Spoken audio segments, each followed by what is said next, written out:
हरे कृष्णा।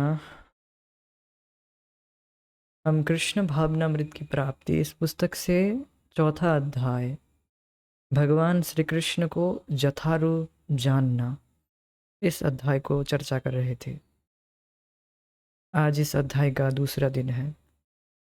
हमने पिछले क्लास में यह चर्चा किए थे। यह चर्चा हो रही थी कि भगवान की प्रार्थना करने के लिए, भगवान से प्रार्थना करने के लिए, भगवान की स्तुति करने के लिए कोई शैक्षणिक योग्यता ज़रूरत नहीं है। योग्यता यही है कि हमें अपनी स्थिति का ज्ञान होना ज़रूरी है, तभी हम वास्तविक रूप से प्रार्थना कर पाएंगे। हमारी स्थिति का ज्ञान होना ज़रूरी है, ये बात बताई गई थी।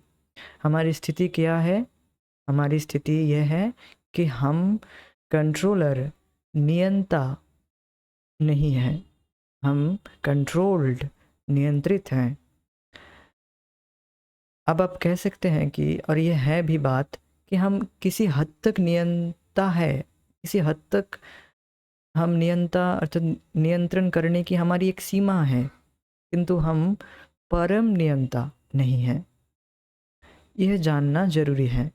जब हम यह जानेंगे और इस ज्ञान में स्थित रहेंगे, तब हम सिचुएशन को कंट्रोल करने का प्रयास नहीं करेंगे। सिचुएशन को हम ज्यों ही हम कंट्रोल करने का प्रयास करेंगे, त्यों ही हमें दुख मिलने लग जाएगा, क्योंकि वह सिचुएशन हमारे हिसाब से चलने वाला नहीं है। वह सिचुएशन दैव, भगवान के द्वारा चलने वाला है। अर्थात जो कंट्रोलर, वो सुप्रीम जो कंट्रोलर हैं, भगवान हैं, हम नहीं हैं। तो जब ही हम कंट्रोलर बनने का प्रयास करेंगे, हम दुख भोगेंगे। यह बात है, यह जानना जरूरी है। यह है हमारी स्थिति। यहाँ तक हमने चर्चा किए थे, आगे हम पढ़ते हैं। हमें निश्चय पूर्वक यह जान लेना चाहिए कि कोई ना कोई नियंता है। यही ज्ञान का प्रारंभ है। मतलब यह प्रारंभ है। जैसे शेक्सपियर के नॉवेल को कोई पढ़ने के लिए उसे पहले ABCD पता होना होगा, तब वह आगे जाकर शेक्सपियर के नॉवेल को पढ़ सकता है।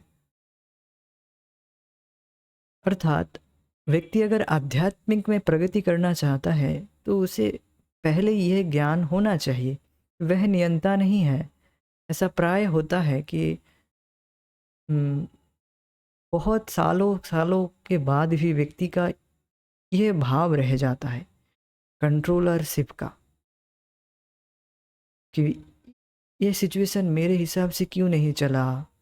तब व्यक्ति डिप्रेस्ड हो जाता है और भक्ति छोड़ देता है, अपना भजन छोड़ देता है। ऐसा देखा जाता है। तो ज्ञान का यही प्रारंभ ही नहीं हुआ उस व्यक्ति को। तो यह प्रारंभिक ज्ञान है कि हम अपने आप को नियंता ना सोचे, जो कि हम है भी नहीं। हम इस सत्य को अस्वीकार क्यों करें? जब कार्य के प्रत्येक क्षेत्र में हम कोई ना कोई सीमित शक्ति वाला नियंता पाते हैं, तो इस सृष्टि के एक असीम शक्ति वाले नियंता के अस्तित्व से हम कैसे इनकार कर सकते हैं? आप देख सकते हैं कि हर कार्य के क्षेत्र में, हर फील्ड में कोई ना कोई एक कंट्रोलर है, एक बॉस है उस क्षेत्र का। उसी तरह से इस जगत का कोई क्यों नहीं नियंता हो सकता है? उसी में दिक्कत है कि जगत का कोई नियंता नहीं बन सकता है। जगत का नियंता जगन्नाथ तत् भगवान श्री कृष्ण है।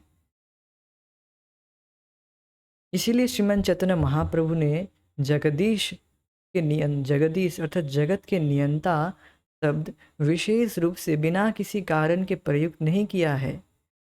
अर्थात इसके पहले क्लास में जिस श्लोक में हम चर्चा कर रहे थे, शिक्षाष्टकम से, अर्थात महाप्रभु ने अपने शिक्षाष्टकम के चौथे श्लोक में बताया है कि न धनम न जनम न सुंदरिम कविताम्ब जगदीश जगदीश कामये। मम जन्मनि जन्मनि ईश्वरे भवताद भक्तिरहितुके त्वयि। तो जगदीश शब्द ऐसे ही प्रयुक्त नहीं किया है इस श्लोक में। उन्होंने जगदीश शब्द कल्पित नहीं कर लिया है, क्योंकि यह अनेक वैदिक मंत्रों और ग्रंथों में पहले से विद्यमान है। समझ रहे हैं श्रील प्रभुपाद जी क्या समझाना चाह रहे हैं, क्या बताना चाह रहे हैं? भगवान कोई कल्पित थ्योरी नहीं है, भगवान भगवान है। हमें ज्ञान नहीं है, हमको यह ज्ञान नहीं है, इसका मतलब ये नहीं है कि जगदीश अर्थात जो सुप्रीम नियंता परम नियंता कोई नहीं है। जगत कोई विस्फोरण से नहीं आया है, जगत के नियंता है, सृष्टि करता है। Every creation have a creator, behind it a creator. आप देखेंगे प्रत्येक वस्तु को देखेंगे तो ये अंडरस्टूड है कि इस वस्तु का कोई ना कोई नियंता अर्थात कोई ना कोई सृष्टि करता है। जैसे अभी हम इस माइक को देख रहे हैं तो मुझे ये अंडरस्टूड है, इसको कोई ना कोई बनाया है। ऐसे ही ये आकाश से गिर नहीं गया है ऐसा नहीं होता है। कोई विस्फोरण से कोई क्या ये माइक बन सकता है? नहीं, विस्फोट से यह जगत नहीं सृष्टि हुआ है, सृष्टि करता है इसके पीछे। ऐसे ही श्रीमन चैतन्य महाप्रभु जो कि साक्षात परब्रह्म भगवान श्री कृष्ण है, वे हमें शिक्षा देने के लिए आए हैं कि जगत का नियंता है और हमें नियंता बनने का प्रयास नहीं करना चाहिए। हमें जगन नियंता जगदीश के शरण में जाना है, उनका भजन करना है, तब हम वास्तविक रूप से सुखी होंगे।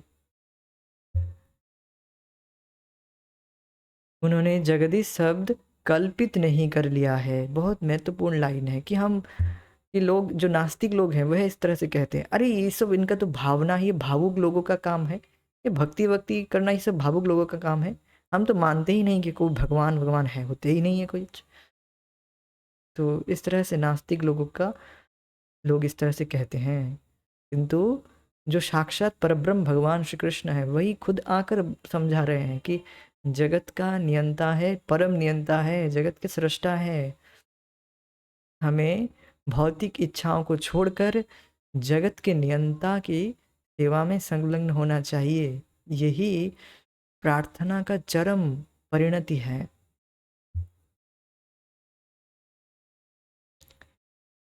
क्योंकि यह अनेक वैदिक मंत्रों और ग्रंथों में पहले से विद्यमान है। ऐसा नहीं है केवल महाप्रभु कह रहे हैं, तो अन्य शास्त्र ग्रंथों में पहले से विद्यमान है कि जगत के नियंता है, एक व्यक्ति है जो जगत को नियंत्रण कर रहे हैं।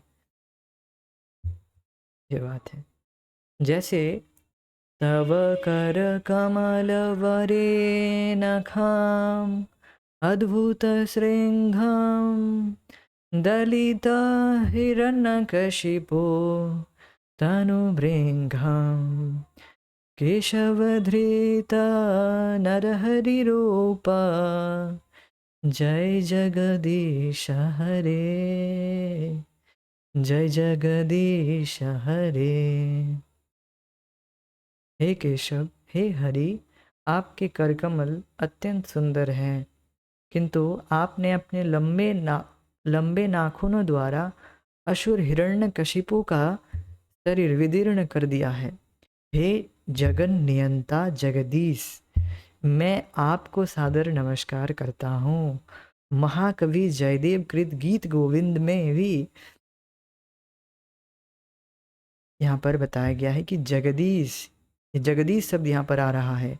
जगन नियंता, ये शब्द कोई कल्पित नहीं कर लिया गया है। समझ रहे हैं? हिरण्यकशिपुर एक नास्तिक था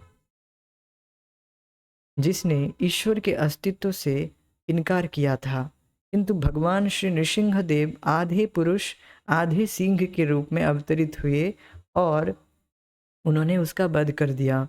इसलिए उक्त श्लोक में समस्त जीवों और ब्रह्मांड की सर्वोच्च नियंता के रूप में भगवान की स्तुति की गई है।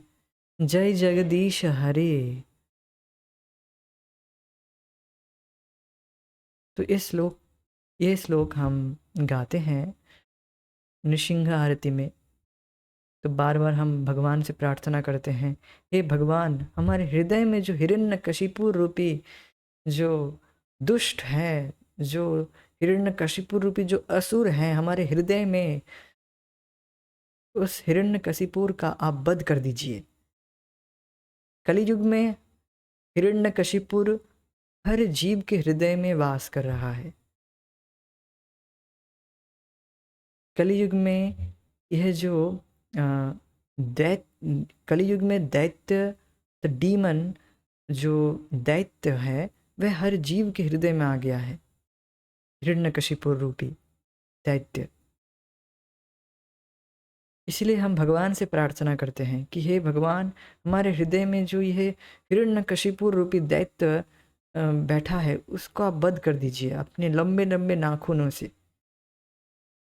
केवल यही प्रार्थना, इस तरह से हम भगवान से प्रार्थना करते हैं कि हमारे हृदय की जो गंदगी है, हमारे हृदय में जो गंदगी है, जो दुर्वासना है हिरण्यकशिपु रूपी, उसका वध कर दीजिए। इस तरह से हम प्रार्थना करते हैं भगवान जगदीश से। तो यहाँ पर आप देख सकते हैं कि जगदीश शब्द आ रहा है। जगदीश, जगत के नियंता। हम नहीं कर सकते हैं, हम अपने प्रयास से अपने दुर्गुण को समाप्त नहीं कर सकते हैं। इसीलिए हम नम्र भाव से भगवान से प्रार्थना करते हैं कि हम अपने प्रयास से अपने दुर्गुण को समाप्त नहीं कर सकते हैं। आप कृपा कीजिए, कृपा करके इस हिरण्यकशिपु रूपी दैत्य को समाप्त कर दीजिए। जैसे देवता लोग जब अपने प्रयास से हिरण्यकशिपु का सामना नहीं कर पा रहे थे, तब जाकर वे भगवान के शरण में गए, भगवान के शरण में गए। उसी तरह से हमें समझना चाहिए कि हम अपने प्रयास से अपने दुर्गुण को हटा नहीं सकते, हमें भगवान जगदीश के शरण में जाना चाहिए। हिरण्यकशिपु एक नास्तिक था, ये बात पढ़ ली हमने। तो इसी प्रकार एक दूसरी प्रार्थना भी है, जगन्नाथ श्यामे नयन पथगामी, नयन पथगामी भावतु मे, जगन्नाथ श्यामे नयन पथगामी, नयन पथगामी भावतु मे। बहुत सुंदर प्रार्थना है। ये सब प्रार्थना हम गाते हैं जब जगन्नाथ जी की रथ यात्रा महोत्सव होता है। हे जगत के स्वामी भगवान जगन्नाथ जी, कृपया मुझे दर्शन दे। इन सभी प्रार्थनाओं में और दूसरी अनेक प्रार्थनाओं में जगत के परम नियंता को स्वीकार किया गया है। प्रत्येक व्यक्ति परम नियंता बनने का प्रयत्न कर रहा है, किंतु यह किसी एक व्यक्ति, संप्रदाय या राष्ट्र के प्रयत्न से हो पाना संभव नहीं है। क्योंकि प्रत्येक व्यक्ति सर्वोच्च बनने का प्रयत्न कर रहा है, इसलिए विश्व में बड़ी प्रतिस्पर्धा उत्पन्न हो गई है। किंतु इस विश्व का निर्माण कुछ इस प्रकार हुआ है कि कोई एक व्यक्ति सर्वोच्च नहीं बन सकता। आप देख सकते हैं कि एक रैट रेस सा छिड़ गया है। मतलब एक हर किसी फील्ड में हर कोई व्यक्ति चाहता है कि I am the best, I am the best, मैं सबसे बेस्ट बनूं, मैं सबसे श्रेष्ठ बनूं। हर कोई चाहता है, हर किसी का बेटा, हर किसी के माता पिता चाहते हैं हमारा बेटा फर्स्ट आए, हमारा बेटा फर्स्ट आए। अब देख सकते हैं कि एक प्रतिस्पर्धा उत्पन्न हो गई है।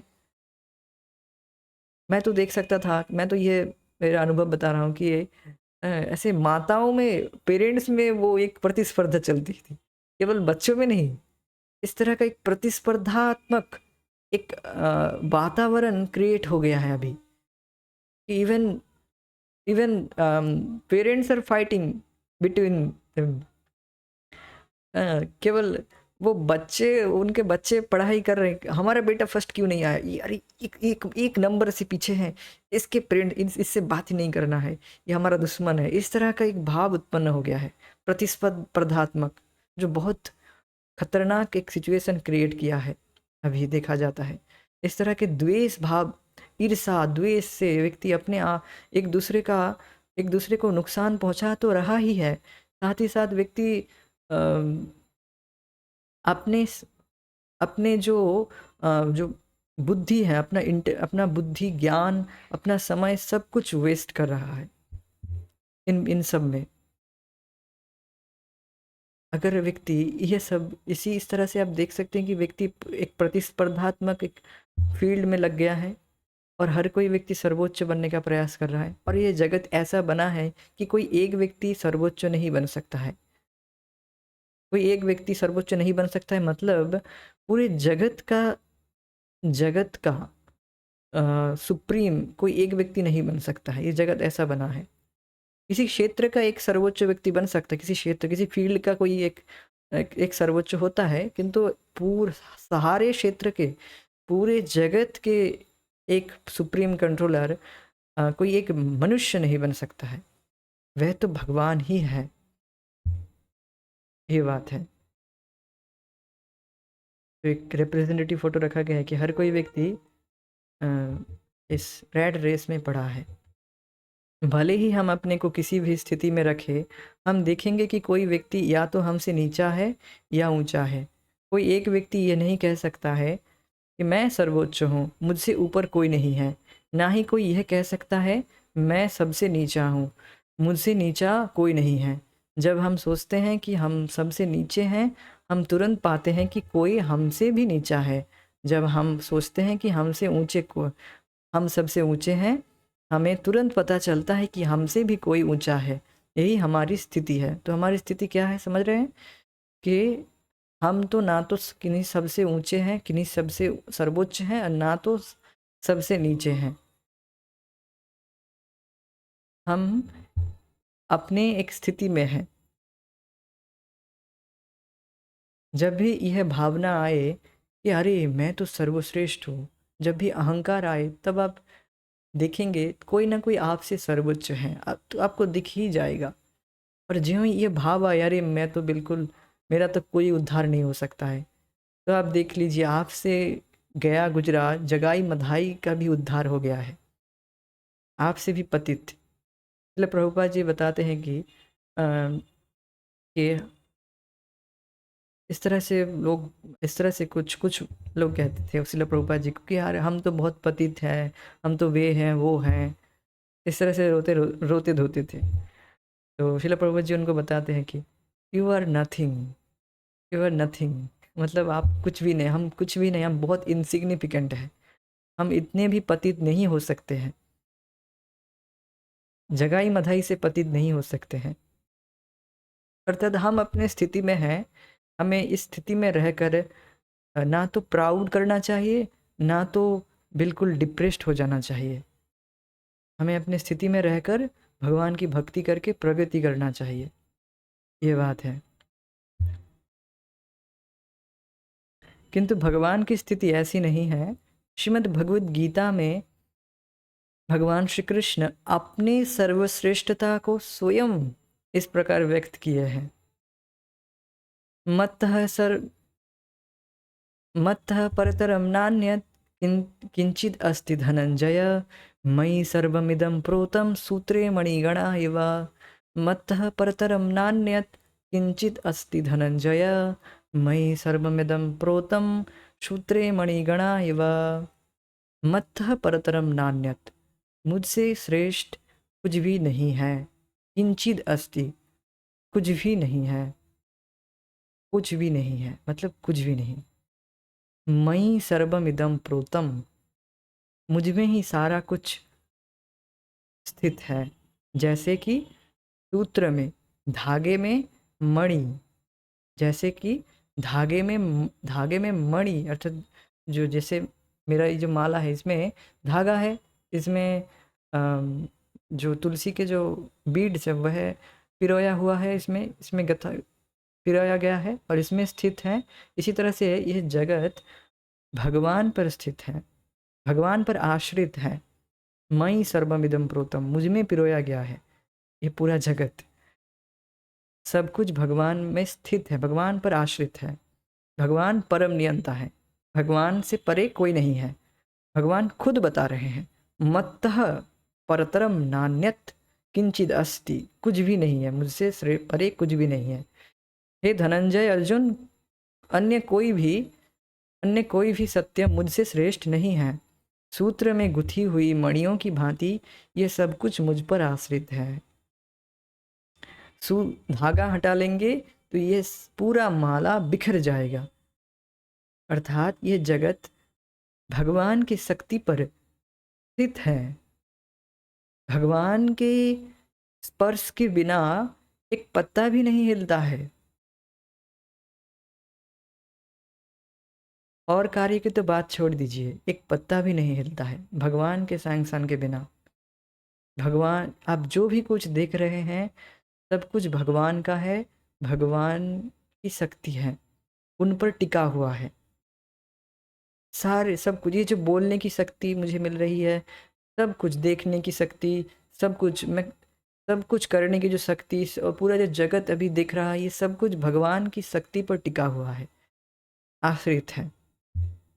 तो इस तरह से व्यक्ति जब जानेगा तब वह भगवान की शरण में नहीं जाएगा।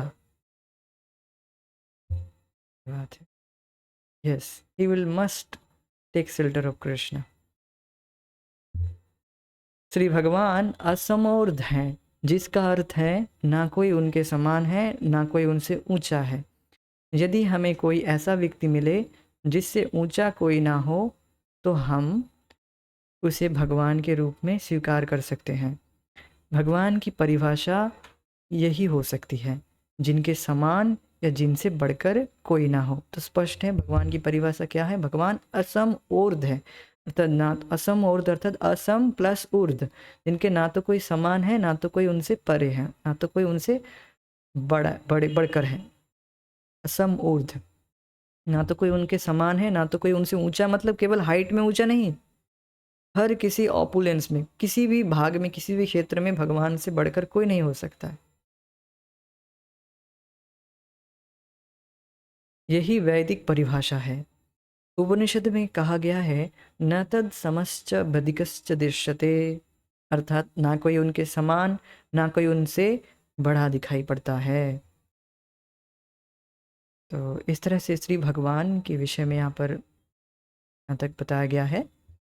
आगे की भगवान के लक्षणों को, भगवान के गुणों को हम आगे की क्लासों में सुनेंगे। आज हम यहीं पर रुकेंगे। तो आज हम किस किस किन किन विषयों में चर्चा की एक बार रिकैप कर लेते हैं कि जगदीश शब्द ऐसे ही श्रीमन चैतन्य महाप्रभु ऐसे ही नहीं कल्पित नहीं कर लिए। जगदीश अर्थात परम नियंता, जगत के नियंता है, भगवान श्री कृष्ण है, ऐसे ही वे कल्पित नहीं कर लिए हैं। ऐसे ही भक्त लोग कल्पित नहीं कर लेते हैं, ये बात है। उसका प्रमाण शास्त्र से भी दे रहे हैं। भगवान, शास्त्र, हरि गुरु वैष्णव, हरि गुरु वैष्णव, तीनों का तीन ही लोग बोल रहे हैं। हरि भगवान खुद बता रहे हैं, गुरु उनके रिप्रेजेंटेटिव बोल रहे हैं, शास्त्र, सभी शास्त्र भी यही बात बोल रहे हैं कि भगवान कृष्ण इस जगत की नियंता जगदीश हैं, परम नियंता भगवान श्री कृष्ण हैं। ये कोई कल्पना नहीं है, ये बात है। देन हम देख रहे थे कि लोग इस जगत के नियंता बनने का प्रयास कर रहे हैं किंतु वह नहीं बन सकते कभी भी। और हमने ये बात चर्चा की थी कि हमारी स्थिति क्या है। हमारी स्थिति क्या है, हम ना तो सबसे बड़े हैं और ना तो सबसे नीचे हैं, हम अपनी स्थिति में हैं।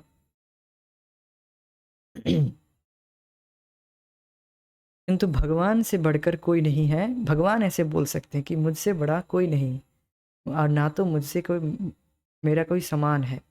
भगवान ऐसे कह सकते हैं, हम नहीं कह सकते हैं, ये बात है।